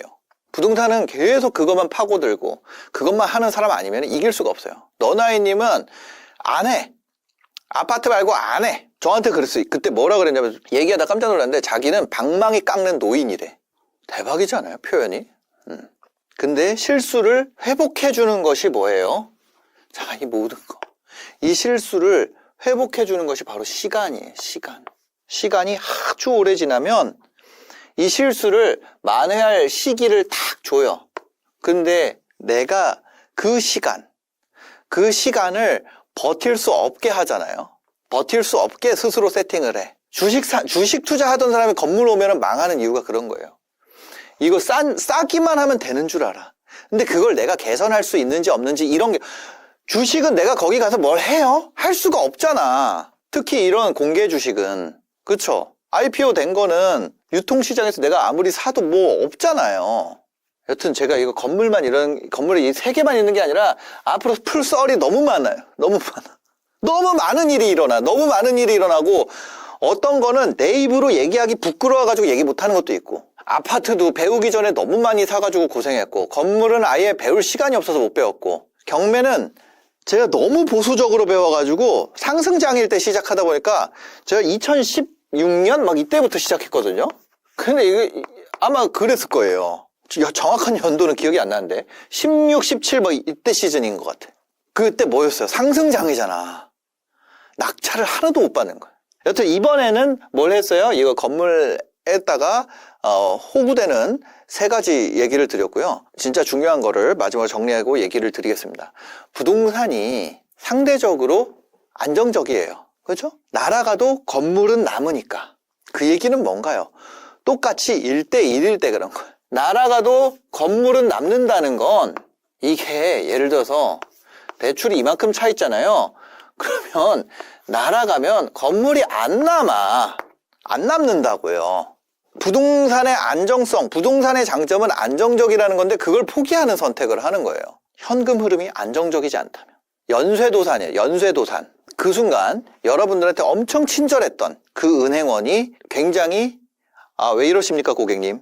옛날에 이런 웹툰이 있었어요. 아세끼가라는. 여기에 그거 있어요. 욕쟁이 할머니가 나오는데, 욕쟁이 할머니가 막 뭐라고 하다가, 이놈 자식아! 막 이러다가, 제가 오늘 돈이 없어가지고 요거 외상해도 되죠? 그러니까, 왜 그러십니까, 고객님? 이런다니까.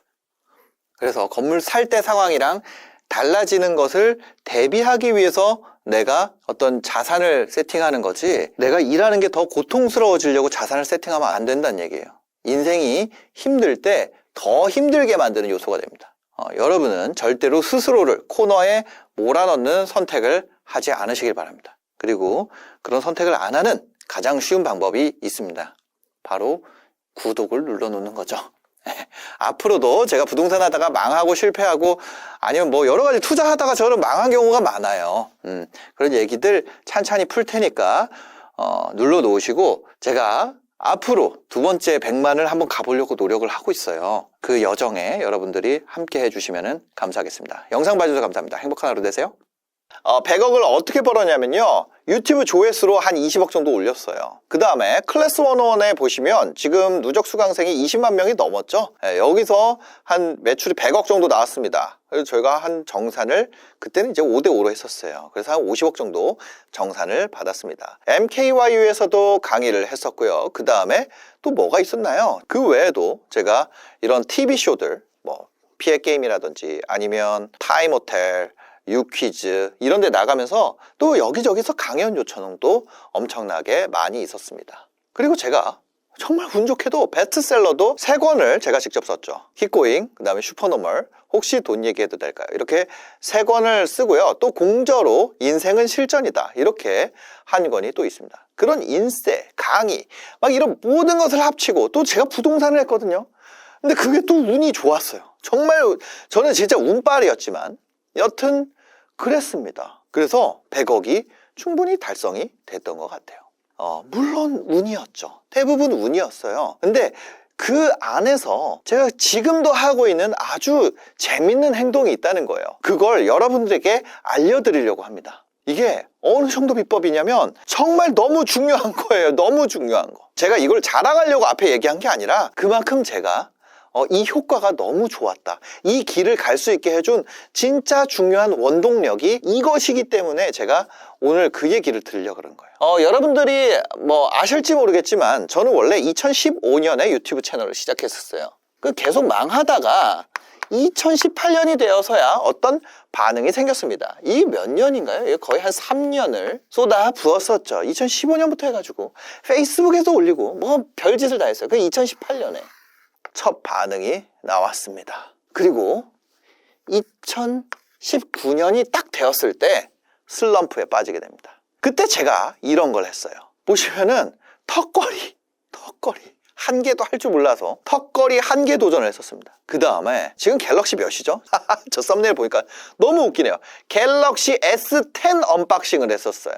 지금 뭐 27 뭐 나오니 어쩌니 막 그런 얘기 하지 않나요? 조회수가 얼마인가요? 조회수 9,000회예요. 반응이 너무 좋지가 않은 거예요. 2019년에. 제가 저 영상을 올렸던 채널 이름이 뭐냐면 신사임당이라는 채널인데요. 2018년에는 정말 보시면 아시겠지만 100만 뷰가 넘어가는 영상도 심심찮게 있었어요. 그러다가 2019년에 제가 여름쯤이었던 것 같아요. 굉장한 슬럼프를 겪게 됩니다. 이 7월에 온라인에 한 글이 올라옵니다. 자, 신사임당 단물 다 빠졌네. 2019년 7월 14일에 올라온 글입니다. 조회수 3만 따리. 지금 처음 봤는데 15시 53분이네요. 이 시간에 이런 글을 쓰고 있다는 것은 네 인생... 죄송합니다. 옛날 얘기예요. 7월에 이런 글이 올라왔는데 그래서 단물 다 빠졌네. 이제 구취하고 떠난다. 이 구취라는 건 입냄새 뭐 이런 구취가 아니에요. 구독 취소한다 이런 뜻이에요. 조회수 3만 따리 학구 채널. 그리고 보면은 존노잼 됐음. 아재 채널들 한참 나올 때 노 잘 지었지. 이 새끼는 지 장사하는 거 오픈하라고 개지랄 떨었더니 결국 굴복하고 쇼핑몰이랑 장사하는 것들 전부 오픈하고 의혹도 없어지니 존나 개노잼됨. 사기꾼이 아니라 노잼꾼이었음. 친상 다 까지고 나서 내용도 개노잼. 다른 얼굴 까고 하는 새끼들도 내가 다 잡는다. 뭘 잡는다는 거야. 본명이랑 장사하는 거 다 까지면 존나 착해짐. 개웃기네. 뭐 이런 겁니다. 근데 사실 저 글이 고맙죠. 저기 보면은 조회수 3만 달이라고 써있는데 실제로는 얼마였어요? 9천 달이었기 때문에 한 3배 정도는 고마운 상황이었죠. 여튼 이런 조롱을 많이 당했어요. 근데 이거는 이 글이 올라온 거는 사실 뭐였냐면 저런 조롱도 있었지만 제 마음에도 솔직히 한계를 많이 느끼고 있었어요. 2019년 한 1년 정도 지났을 때 굉장히 한계를 실제로 많이 느끼고 있었어요. 그리고 이걸 넘어설 수 있게 도와줬던 것이 바로 참PD님의 라이브였습니다. 참PD님이 그때 썸네일의 중요성에 대해서 이제 막 한 2-3시 라이브를 딱 보다 보면은 이 참PD님이 술에 취한단 말이에요. 취하면은 유튜브 노하우를 막 알려주고 이랬었어요. 그리고 그걸 이제 제가 학습하게 됐고 썸네일을 이제 바꾸게 됐어요. 그래서 자료 한번 보시면은 이런 거예요. 연봉 10억 심리상담사가 돈 버는 법. 그쵸? 이런 것도 27만. 그 다음에 월소득 300만 원. 재테크 초보가 반드시 알아야 하는 거. 이거 31만. 뭐 끊임없이 도전하는 방법. 뭐 거절 그건 아무것도 아니다. 뭐 이런 거 23만. 망하는 사람 특징. 좋아하는 일 찾아서 먹고 사는 법. 그죠? 이렇게 제목과 썸네일 기반으로 클릭률을 올리는 것에 대해서 스터디를 하고 연습을 하고 그런 썸네일들을 모아서 학습하고 그런 시간을 들이게 된 거예요. 근데 문제가 뭐예요? 2019년부터 제가 쭉 이제 코로나 시기까지 잘 됐단 말이에요. 2020 이때였던 것 같아요. 이때 슬럼프가 7월에 왔었고 두 번째 위기를 맞게 됩니다. 클릭률만으로 끌고 왔었어요. 이걸 연습을 했으니까요. 이걸 연습했으니까. 두 번째 중요한 게 시청 지속 시간인데 이게 내용이죠, 내용. 이거는 어떻게 했습니까? 이거를 인터뷰로 해결을 했었어요. 자, 내용을 뭘로 채웠어요? 인터뷰로 채웠어요. 그러니까 매일 영상을 올릴 수가 있었죠. 저는 클릭률만 확보하면 되는 그걸로 바꿨으니까. 그러다 보니까 놀라운 현상이 일어나는 거예요. 처음이랑 다르게 팬덤이 계속 약화가 됐어요. 시간이 지날수록 더 분명해집니다. 구독자만 커지고 팬이 없는 채널. 그런데 아이러니하게도 제가 클릭률만 가지고 운영하는 팬이 없는 채널이었기 때문에 매각할 수 있게 된 거예요. 팬이 없어진다는 거를 제가 그때 어떻게 알았냐면 슈카 형, 저보다 형입니다. 동안이셔서 모르세요. 그때 당시에 이제 슈카님이나 승우 아빠, 그 다음에 오킹 이런 분들, 지금은 뭐 안 그렇지만 그때는 진짜 엄청난 스타였거든요. 이제 그런 유튜브 스타들, 뭐 물론 침착맨도 그때 오킹님보다 아래였던 것 같아요. 그땐 그랬어요. 근데 여튼 그런 상황이었는데, 그런 채널들과는 확연히 다른, 나는 어떤 팬이 없구나. 근데 팬이 없었기 때문에, 채널의 헤게모니를 채널 소유주가 가지고 있는 채널이 아니었기 때문에 어떻게 할 수, 오히려 매각을 할 수가 있게 된 거예요. 나 팬이 없어. 인터뷰 기반이야. 그러다 보니까 어떻게 돼요? 매각이 된 거예요. 너무 웃기죠. 그게 저의 진짜 큰 약점이자 너무 부러웠거든요. 그런 팬이 있는 사람들이. 근데 이때 매각하게 되면서 어떤 계약서를 씁니다, 제가. 너 유튜브 다른 채널 해도 돼. 저한테 이제 해도 좋아. 유튜브만 가져가니까 다른 플랫폼에 대한 계약이 아니야. 근데 딱 제가 두 가지를 못하게 됐습니다. 인터뷰 중에서요, 경제랑 이거를 2년 동안 못하게 된 거예요. 2024년인가까지 제가 할 수가 없게 된 상황이 된 겁니다. 제가 이런 썸네일을 학습했다 그랬잖아요. 학습. 내용은 그래도 제가 이걸 학습해서 이 클릭률에 대해서는 동그라미였어요. 근데 시청 지속 시간은 어때요? 인터뷰로 했단 말이에요. 나는 그거를 내가 할 수가 있어요, 없어요? 이제는 매각했으니까 시청 시간을 뽑을 수가 없는 사람이 된 거예요. 이거는 내가 금방 스터디를 해서 할 수 있겠는데, 그래서 이 내용에 대해서 내가 어떻게 만들어 가야 되는가, 그거에 대해서 열심히 스터디를 하게 됐죠, 다시. 그래서 제가 신사임당 채널에서 잘 나온 컨텐츠들을 다시 살펴보기 시작했어요. 참PD님 얘기 듣고 썸네일 발견했을 때보다 더 놀라운 발견을 하게 된 거예요. 기가 막혀요. 존리 대표님이 나왔을 때 이 썸네일을 했습니다. 부자들은 알고 가난한 사람 모르는 거. 이 썸네일은요, 이때 2019 이후에 2021, 22까지 코로나 시기에 그때 기준으로 10% 이상 클릭률을 무조건 보장하는 썸네일이었어요. 어떤 사람을 타겟으로? 경제 경영 30대 남자 오후 8시 타겟으로 플랫폼이 유튜브인 경우 이 조건이 갖춰지면 10% 이상의 무조건 나오는 썸네일이다. 뭐라고요? 부자들은 알고 가난한 사람들은 모르는 것에 존리님 얼굴이 딱 들어가는 거예요. 그리고 존리 대표님은 출연자 중에서도 우수한 출연자에 속해요. 저희는 이제 출연자 그레이드를 해놨었는데, 조회수와 이 사람과 연락하기 편한 거, 뭐 시청 지속 시간, 평균 시청률, 애티튜드, 멘탈, 아니면 뭐 약속 지키는 거, 이런 모든 부분에서 우수한 능력을 보여주셨던 분이에요. 근데 이 두 가지 외에 이 영상을 탁월하게 만든 것이 어디에 있을까? 그걸 분석하기 시작했어요. 그리고 아주 놀라운 발견했습니다. 자, 화면 한번 보시겠습니다. 부자들은 알고 가난한 사람은 모르는 것. 부자들은 알지만 가난한 사람들은 모르는 것. 자, 그 조회수 266만 4년 전 그 밑에 뭐라고 써있나요? 부자가 되는 길이 있다는 거예요. 없으면 뭐 나는 사람들이 부자가 될 수 없다고 미리 포기를 하기 때문에 막 쓰는 거예요. 이 말이 엉망인데, 인터뷰다 보니까 원고가 없잖아요. 말이 엉망이에요. 근데 이게 뭐예요? 자, 다음. 결국 부자가 되는 사람들의 특징 보면은, 같은 직장, 같은 자리에서 시작하더라도 이걸 먼저 깨닫고 삶에 적용하셔야, 그렇게 하면 부자가 될 수 있고, 그렇지 않은 사람은 상대적으로 가난해지게 되는 거거든요. 근데 금방 알 수 있어요. 내가 가난해지고 있는지 부자가 되고 있는지. 이 처음에 이걸 보고 여러분들 뭔가 느껴지나요? 그 뭔가라는 게 느껴지나요? 저는 그 뭔가가 느껴졌어요. 이 뭔가가 있다는 거예요. 뭔가. 이거를 지금부터 여러분들이 같이 느낄 수 있도록 하는 거를 얘기 드립니다. 이 뭔가를 느끼기 위한 행동을 제가 계속한 거예요. 자, 다음 문장 보겠습니다. 자, 이것도 클릭률 좋은 거예요. 1억 모으고 나면 다음 월급부터는 거의 다 써도 된다. 이거는 클릭률이 14%에서 16%까지 나왔던 클릭률입니다. 처음에 도입부 뭔가요? 1억이라는 시드머니가 만들어지면 월급 타서 상당 부분 다 쓰고 살아도 된다. 왜요? 자, 1억이 5년 지나면 얼마나 되죠? 이게 뭔데? 근데 뭐예요? 도입부가 있다는 거예요. 그 다음 것도 가난에서 탈출하는 방법. 이 썸네일 좋죠?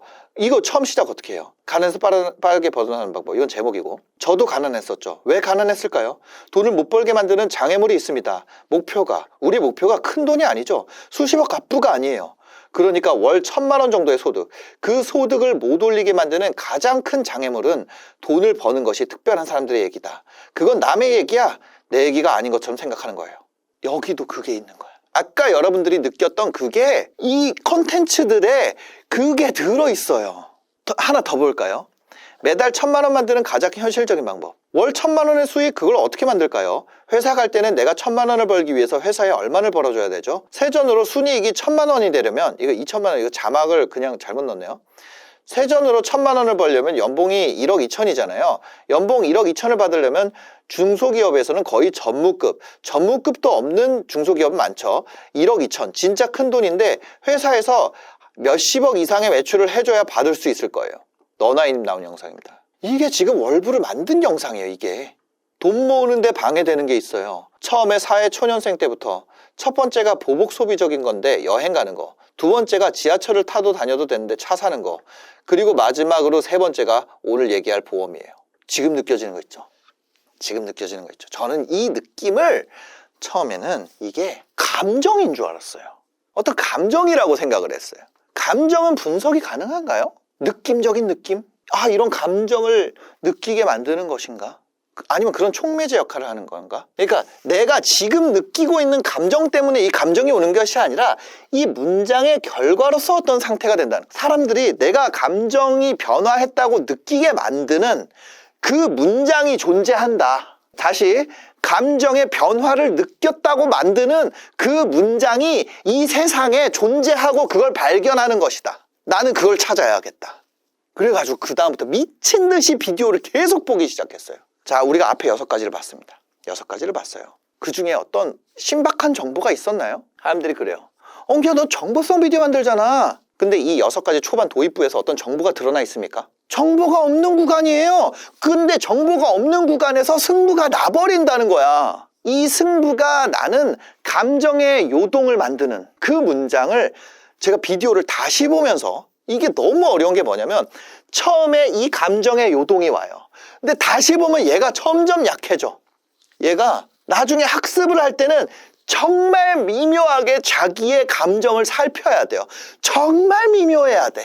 학습할수록 그때 봤던 감정을 느낄 수가 없게 된단 말이에요. 그래서 뭘 했냐면 이걸 놓치기 전에 다시 보면서 표시를 한 거예요. 제가 그 승부가 나는 구간을 노란색으로 진하게 칠해봤습니다. 부자들은 알고 가난한 사람은 모르는 거 하고 딱 클릭하고 들어오면 부자가 되는 길이 있다는 거예요. 없으면 뭐 나는 사람들이 부자가 될 수 없다고 미리 포기하기 때문에 막 쓰는 거예요. 어법이 안 맞죠. 근데 여기서 중요한 건 이거, 사람들이 부자가 될 수 없다고 미리 포기하기 때문에 막 쓰는 거예요. 이게 감정의 요동을 만드는 문장이더라고요. 자, 두 번째 뭐예요? 같은 직장 같은 자리에서 시작하더라도 이걸 먼저 깨닫고 삶에 적용해야, 그렇게 하면 부자가 될 수 있고, 이때 시대상이 뭐예요? 지금이랑 비슷해. 포모가 오던 시기였거든요. 옆에 대리라고 했던 애가 막 껍적거리면서 자기 이제 블로그 막 쓴다 그러고 어디 막 세상 깨달은 것처럼 글 남겨놓고, 그거 보면 이제 팀장이 보면 열받는 거 아니야. 그걸 느끼던 시대였단 말이에요. 그냥 밑에 대리 애가 갑자기 20억 30억 자산가 돼 있고, 그 다음 것도 보면은 1억이라는 시드머니가 만들어지면 1억만 모으면 인생이 바뀐다는데 1억? 제가 거기서 제가 그게 오더라고요. 1억? 이게 만약에 100억만 모으면 인생이 바뀌는 이유였으면 아무도 안 봤을 거예요. 근데 1억은 내 얘기야. 근데 1,000만 원이었으면 더 많이 봤을 거예요. 1,000만 원만 모으고 나면 그 다음부터는 월급 거의 다 써도 된다. 1,000만 원이란 시드머니가 만들어지면 이렇게 시작을 했어요. 이 감정, 이 노란색 문장이 더 강렬하게 나한테 왔을 거예요. 그 다음도 볼까요? 저도 가난했었죠. 왜 가난했을까요? 우리 목표가 큰 돈이 아니죠. 수십억 갚부가 아니에요. 그러니까 월 1,000만 원 정도의 소득. 마찬가지입니다. 공감이에요. 공감. 이거는 여러 가지 이 감정 중에, 이 감정은 복합체입니다. 복합체. 감정의 복합이에요. 이 감정 복합체를 만드는 이 문장이 있다는 거예요. 이 문장. 근데 이거는 뭐냐면 공감이라는 감정이었어요. 어떤 이상한 느낌이에요. 이상한 느낌. 비디오를 보게 만드는 느낌. 다음 것도 볼게요. 월 1,000만 원 수익을 어떻게 만들까요? 회사 갈 때 내가 1,000만 원을 벌기 위해서는 회사에다 얼마 벌어둬야 되죠? 연봉 1억 2천을 받으려면 중소기업에서는 거의 전무도 없는 중소기업 많죠. 이것도 첫 번째가 보복 소비, 두 번째가 지하철 타도 되는 데서 차 사는 거, 세 번째로 마지막으로 오늘 얘기할 게 보험이에요. 제가 더 좋은 내용들, 더 심도 있는 강의들, 더 훌륭한 노하우를 오픈한 것들 더 많단 말이에요. 근데 이 매달 1,000만 원 만드는 가장 현실적인 방법이 제일 잘 됐어요. 왜? 얘는 도입부에서 이 감정의 복합체를 만들어냈거든. 그리고 이런 문장이 있었기 때문에 그걸 깨달은 거예요. 야, 뭐하러 내 거에서만 찾지? 나는 이 문장의 수집가가 돼야겠다. 제가 정말 이 재밌고 흥미롭고 막 이런 것들을 만들려고 노력을 많이 해봤어요. 안 한 게 아니라. 근데 저는 그거 다 실패했습니다. 그래서 뭐냐면 이 감정의 복합체와 클릭률 그리고 정보, 그러니까 어떻게 보면 공감과 정보죠. 그것만으로 성공한 채널이 있었을까? 성공한 채널은 없었어요. 그때 당시에. 근데 그런 비디오들은 흩어져 있지만 있었어요. 무슨 얘기예요? 채널은 20만 정도에서 영상 만드는 거 이제 포기했는데 그 시체 중에 100만짜리가 이런 수집할 만한 비디오가 존재했다는 거예요. 저 문장을 수집할 수 있는. 이 앞에 예를 넣잖아요. 그러면 뒤에 정보의 가치가 10,000배 이상 올라갑니다. 여기가 동의가 되면 뒤가 의미가 생겨요. 근데 앞에 공감이 없잖아요. 뒤에 10만짜리 정보를 줘도 의미가 없어집니다. 이 공감이 없다면 아무 의미가 없어요. 예를 들면 이런 겁니다. 어떤 여성들의 생리통으로 인한 퍼포먼스 저하, 그러니까 예를 들어 회사 생활 힘들어지는 거, 그거에 대한 강의를 제가 그 강연 세미나가 있어요. 거기에 연사를 모십니다 하고 주원규 이렇게 올라갔단 말이에요. 그럼 그때부터 어떻게 될까요? 저 병신 새끼 뭐라 떠드나 보자. 다 이 상태가 될 거예요. 일단 저는 여자도 아니고 생리통도 안 겪어봤고 뭐 회사 생활에 저하라고, 저는 직장인이 아니잖아요. 모든 면에서 뭐가 안 돼요? 공감이 안 돼. 사람 자체가. 그 다음에 제가 거기서 아무리 말을 떠들어봐라, 아무리 기가 막힌 정보를 말을 한다 그래도 쓸모가 없게 느껴진다고요. 근데 반대로 저는 케이블 방송국 PD였잖아요. 30대에 PD를 때려치고 케이블 방송 PD 때려치고 100억 버는 방법, 그런 세미나가 있어요. 다 제 얘기죠. 30대고 PD 출신의 케이블 방송 PD였고 100억을 벌었어요. 그쵸? 그 세미나에 제가 갔습니다. 그래가지고 이렇게 시작하는 거예요. 그 사람들 다 지상파야. 저는 여러분들을 제일 부러워했어요. 왜냐면 저는 케이블 방송 PD였거든요. 몰입이 이거를 만들고 그 다음부터는 저는 똥 쌀 때 3칸으로만 닦았어요. 이래도 감정이 온다니까. 이게 공감이 너무 되니까. 이 뒤에 정보의 가치를 어마어마하게 끌어올려요. 이 공감되는 이 문장, 이 감정을 건드는 문장을 여러분들이 수집하는 것만으로도, 그 도입부의 문장을 수집하는 것만으로도 여러분 완전히 다른 사람이 된다. 이걸 수집해 놓는 거. 그래서 저희가 비즈니스 PT에서 이걸 하는 거예요. 이 원끝이라는 훈련 방식인데 그렇게 이루어져 있습니다. 여러분들이 과제를 매일 수행하고 그 수행하는 전체 과제 중에 바로 이 문장을 수집하는 과제가 있어요. 초반 30초를 들으면서 뭘 합니까? 계속 그거를 입력하는 거예요. 여러분들 분야에서 어떤 걸 해요? 클릭률이 잡혀있는 상태에서 이걸 본다 그랬죠? 클릭률이 괜찮았던 썸네일을 모아놓고 거기 뒤를 타이핑하면서 적어 나가는 거예요. 그게 바로 뭡니까? 바로 원고 끝내기라는 거예요. 그 다음에 그렇게 작성해왔던 여러분들의 훈련 방식, 이 안에서 클릭률 높은 컨텐츠의 도입부를 여러분들이 여러분들이 만들고 싶은 영상들을 쓰잖아요. 전체 우리가 썸네일 끝내기 했던 거 전체를 하는 게 아니라 그 중에 일부를 한단 말이에요. 그러면 거기서 일부를 고르는 과정에서 뭐가 정해져요? 여러분의 취향, 그 학생들의 취향. 그 다음에 뭐가 만들어줍니까? 그 취향을 판단하는 거잖아요. 그 다음에 여러분들이 만들었던 컨텐츠들, 그게 계속 쌓이면서 뭐가 만들어져요? AI가 그때부터 여러분들의 도입부를 만들어주기 시작한다는 거예요. 얘가 처음에는 되게 병신같이 만들어준단 말이에요. 여러분들 훈련을 안 하면. 여러분들 훈련이 쌓여야지 그 값과 여러분들 그 훈련 기반으로 만들었던 것들, 그 다음에 보여줬던 썸네일 중에 선택한 것들, 그걸 기반으로 여러분들한테 도입부를 작성해주게 되는 겁니다. 그리고 그 도입부 옵션 중에 지금 현존하는 모든 AI가 여러분들한테 뭐 그록도 만들어주고 챗GPT도 만들어주고 제미나이도 만들어주고 딥시크도 만들어주고 뭐 웬만한 애들이 다 만들어주는 거야. 후보가 쫙 있어.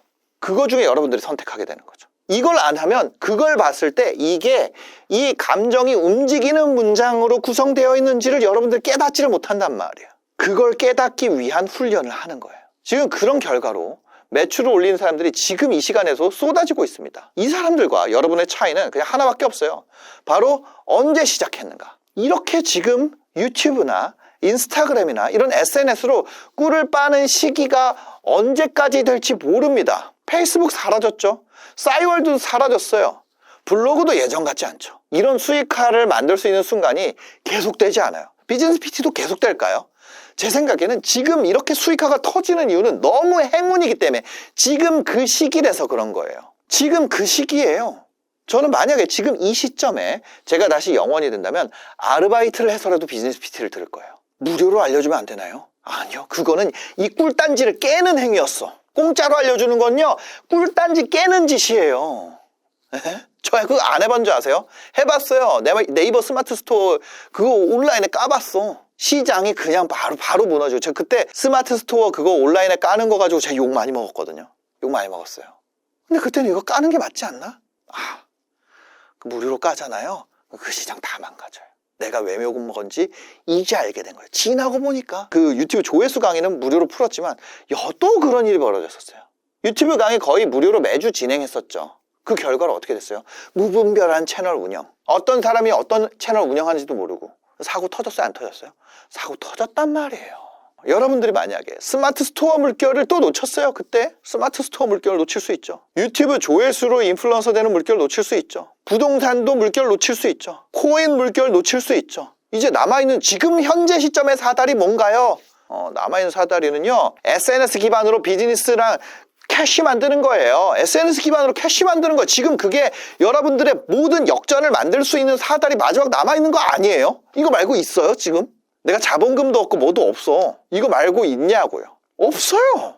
지금은 너무 운이 좋은 게 모두 질문이 있으면 검색 안 하고 AI한테 물어봅니다. 점점 그렇게 되고 있어요. 검색 안 합니다. 검색 기반으로 돈 벌던 애들이 시장을 잃어버리고 있어요. 검색 기반으로 돈 벌던 애들.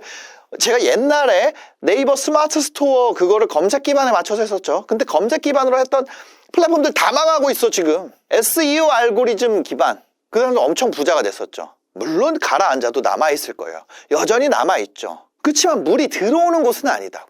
추천 기반 알고리즘이 지금 물이 들어오는 거예요. 시대가 바뀌고 있어요. 검색을 저기다 때린다니까. 지금 그 기회가 또 왔고 이런 매출을 저희가 만들 수 있는 거예요. 시대적으로 이런 매출을 만들 수 있기 때문에 만들 수 있는 거예요. 이미 수억 원씩 버는 회원들도 나와요. 한 달에 30억이 넘게 찍히는 분도 나와요. 어떤 내용이 준비되어 있는지 이거 오늘 배운 거 말고도 이런 것들로 40주를 꽉 채워놨습니다. 이런 강의가 250강이 있어요. 빠르게 배워 나가야 돼. 빨리. 지금 빨리 배워야 돼요, 지금. 이거 훈련하는데 어쩔 수 없이 40분 걸려요. 이거 하나만 하는데도. 여러분, 반드시 비즈니스 PT를 들으세요. 우리 회원들 성과를 제가 가감없이 공개를 해놨으니까요. 어디에? 고정 댓글 링크에다가 제가 공개해놨으니까 반드시 고정 댓글 가서 읽어보시기를 바랍니다.